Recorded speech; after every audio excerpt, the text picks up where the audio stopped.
दोस्तों, वीडियोस पर व्यूज कम होते जा रहे, इसलिए आप इस वीडियो को लाइक और एक प्यारा सा कमेंट जरूर करें।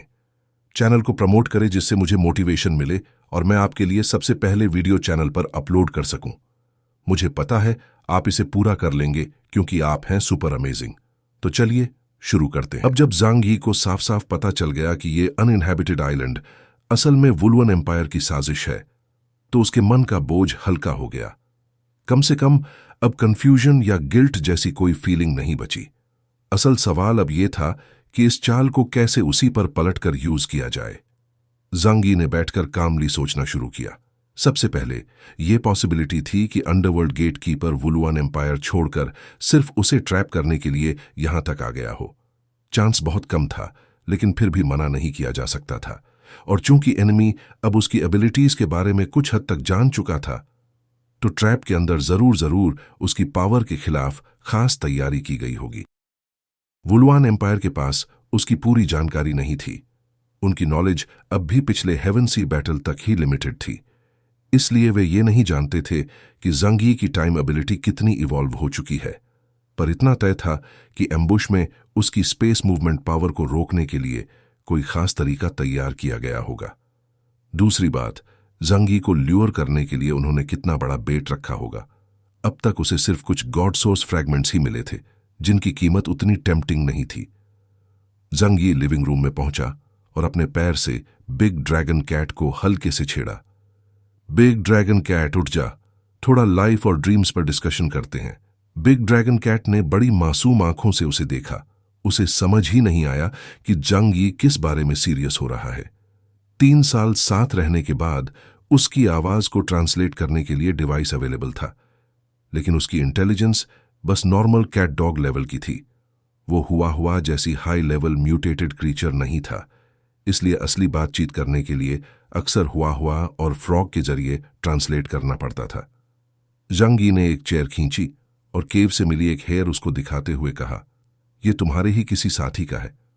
बताओ, क्या तुम अपने साथियों से मिलकर खेलना चाहोगे? बिग ड्रैगन कैट ने उत्सुकता से उस हेयर को सूंघा, फिर अचानक एक्साइटमेंट में उछल पड़ा और ची ची या जैसी आवाजें निकालने लगा। कई सालों से उसने अपनी स्पीशीज का कोई दूसरा मेंबर नहीं देखा था। अब अचानक फैमिलियर स्मेल आने पर उसकी खुशी का ठिकाना नहीं रहा। हुआ ने हेल्पलेस होकर जांग यी से कहा, मास्टर, ये एक्चुअली मेटिंग सीजन में है। जांग यी ने सिर हिलाकर बात मान ली। हाँ, सही कह रही हो। 3 साल से ऑपोजिट जेंडर का कोई साथी नहीं मिला तो ऑब्वियस है।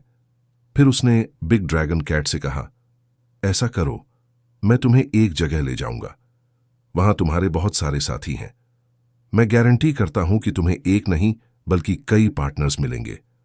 बिग ड्रैगन कैट डिगिंग में एक्सपर्ट था और वो केव भी उसके सेम स्पीसीज ने ही बनाई थी, इसलिए जांग यी ने प्लान किया कि उसे वहां ले जाने पर यह जरूर काम आएगा। बिग ड्रैगन कैट खुशी से जांग यी से लिपट गया, लेकिन उसका मोटा पेट इतना भारी था कि जांग यी को ऑलमोस्ट दम घुटता लगा और उसने उसे दूर धकेल दिया। चलो, अब मुझे डिटेल में बताओ तुम्हारी स्पीशीज के बारे में। जांग यी ने मुस्कुराते हुए बहुत पेशेंस से पूछना शुरू किया। असल में उसके दिमाग में अब एक नया प्लान बन चुका था। इसके बाद कुछ दिनों तक समंदर एकदम शांत रहा। वो अनइनहैबिटेड आइलैंड बिल्कुल डिजर्टेड पड़ा रहा। सिर्फ ईस्ट सी रीजन की पेट्रोल शिप्स रोज वहां से गुजरती। सेलर्स दूर से आइलैंड को देखते और हेजिटेशन में रहते, लेकिन कभी पास नहीं आते। 3 दिन निकल गए, फिर 7 दिन और निकल गए। आखिरकार अंडरग्राउंड बेस में बैठे वुलुआन एम्पायर के लोग बेचैन हो गए। ये क्या हो रहा है? हमने इतनी मेहनत से उन्हें ल्यूर किया, फिर भी कोई एक्शन क्यों नहीं ले रहे? एक लिजर्डमैन ऑफिसर ने गुस्से से कहा। क्या हमारा ट्रैप जरूरत से ज्यादा डेंजरस हो गया है? किसी ने सवाल किया। इम्पॉसिबल, तुरंत दूसरे ने रिजेक्ट कर दिया। यह ट्रैप लेवल इतना है कि ह्यूमन साइड का एप्सिलॉन क्लास वॉरियर भी इसे क्रॉस कर सकता है। हमने उनकी स्ट्रेंथ का कैलकुलेशन किया था और यह परफेक्ट बैलेंस था, न ज्यादा न कम। लेकिन डिस्कशन करने वाले सोल्जर्स कंफ्यूज थे कि ह्यूमंस आगे क्यों नहीं आ रहे। तभी भीड़ में किसी ने कहा, क्या यह पॉसिबल है कि हमने जो बेट दिया है वो उनके लिए इनफ टेम्पटिंग नहीं है? सब चुप हो गए। असल में गॉड सोर्स फ्रैगमेंट्स ने शुरू में ही कई ह्यूमन नेशंस को लड़ाई में उतार दिया था, तो उन्हें लगा था कि यही चीज ह्यूमंस को आकर्षित करने के लिए काफी है। लेकिन सच ये था कि वुलवान एम्पायर खुद भी ये रेयर मटेरियल्स बड़ी डिफिकल्टी से स्टॉक करता था। इन्हीं रिसोर्सेज से पावरफुल क्रीचर्स जैसे अंडरवर्ल्ड गेटकीपर बनाए जाते थे। बाकी मटेरियल्स रॉयल फैमिली और टैलेंटेड यूथ के लिए रिजर्व रहते थे। इसलिए जब भी इन्हें बेट के तौर पर बाहर फेंका जाता, कई लोगों को दुख होता। चलो, बेहतर होगा कि हम क्लॉट लॉर्ड से परमिशन लें। इस मिशन का लीडर था क्लॉट, जो एम्पायर मिलिट्री एग्जीक्यूशन यूनिट का नंबर 1 था और ड्यूक लेवल का नोबल था। उसे एम्परर ने पर्सनली भेजा था ताकि वो जंग यी को किल कर सके। उसकी पावर व्हाइट बिशप लेवल तक पहुंच चुकी थी। रिपोर्ट सुनकर क्लॉट ने कामली कहा, मैंने सोचा था कि रिचुअल स्पिरिट को बेट की तरह यूज करूंगा, लेकिन अभी तक कोई स्ट्रांग ह्यूमन यहां तक नहीं आया। इतना प्रेशियस आइटम वेस्ट करना सही नहीं होगा, सबऑर्डिनेट बोला। लेकिन लगता है कि अब simple God source fragments humans को रिस्क लेने पर मजबूर नहीं कर रहे, क्योंकि अपोकलिप्स के बाद उनकी ग्रोथ बहुत तेज हुई है। अब उनमें भी कई हाई लेवल की रेन आ चुके हैं, और हमारा असली टारगेट तो इतना स्ट्रांग है कि उसका लेवल लगभग ब्लैक बिशप जैसा है। क्लॉट ने बहुत देर तक सोचकर फाइनली साई किया। ठीक है, लगता है उन्हें और ज्यादा टेम्पटिंग बेट देना पड़ेगा। ये लालची ह्यूमंस। काफी समय से बेस में रहने के कारण क्लॉट खुद भी इरिटेटेड होने लगा था। इसीलिए एक रात उसने समुद्र किनारे एक जायंट स्पाइडर का हाफ ईटन कॉर्प्स फेंक दिया। लाश का हिस्सा खून से लथपथ और बहुत हॉरिफाइंग था। अगले दिन पेट्रोल शिप वहां पहुंची और उस कॉर्प्स को देख लिया। सेलर्स उसे उठाकर शिप पर ले आए और उसके अंदर से उन्हें मिला रिचुअल स्पिरिट का फ्रैगमेंट। ये सच में रेयर और वैल्यूएबल चीज थी। यहां तक कि एप्सिलॉन लेवल की रेन को भी एवोल्यूशन के लिए इसकी जरूरत पड़ती थी। लेकिन जब ली ग्वांगचियाओ, श्वानवू और जूके ने इसे देखा तो उनके चेहरों पर बहुत ही अजीब एक्सप्रेशन आ गया, क्योंकि यह जगह वुलवान एम्पायर का ट्रैप है। यह बात जंग यी पहले ही उन्हें बता चुका था। अगर पहले ली ग्वांगशियाओ के मन में थोड़ी बहुत शंका थी कि यह सचमुच ट्रैप है या नहीं, तो अब कोई डाउट नहीं बचा। इस दुनिया में इतनी कॉन्सिडेंस नहीं होती। ये साफ साफ एनिमी की प्लॉटिंग थी। असल में लिंग और मामिन पहले ही कह चुके थे, ह्यूमंस इस दुनिया में सबसे ज्यादा ईविल डिजायर्स वाला रेस है। उनके अंदर ग्रीड, जेलसी, हेट्रेड, बिट्रेयल जैसी हर बुरी क्वालिटी मिक्स हो चुकी है। अगर उनका शरीर वीक और फ्रेजाइल ना होता तो शायद वे इस दुनिया के लिए ड्रुक रेस से भी बड़ी थ्रेट होते। और इसी वजह से प्लॉटिंग और चालाकी में वुलुअन रेस ह्यूमन से कभी कंपेयर नहीं कर सकती। उनकी पुअर एक्टिंग ली ग्वांगशियाओ और बाकी लोगों ने फर्स्ट साइट में ही पकड़ ली। तुरंत क्योस जांग यी को मैसेज भेजो, असली डिसीजन वही लेगा। ली ग्वांगशियाओ की आंखों में किलिंग इंटेंट चमक उठा।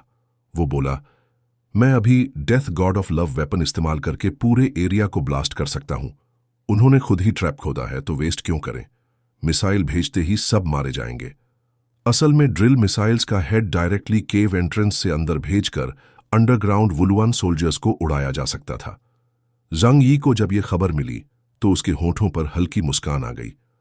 अंडरग्राउंड हजारों मीटर गहराई पर डेथ गॉड ऑफ लव ठीक से काम नहीं करेगा। बेटर है इसे वेस्ट मत करो। फिर उसने हंसते हुए कहा, लेकिन इससे यह साबित होता है कि वे मुझे किल करने के लिए बहुत डेस्परेट हैं। गुड, अब मैं उन्हें और ज्यादा परेशान करूंगा।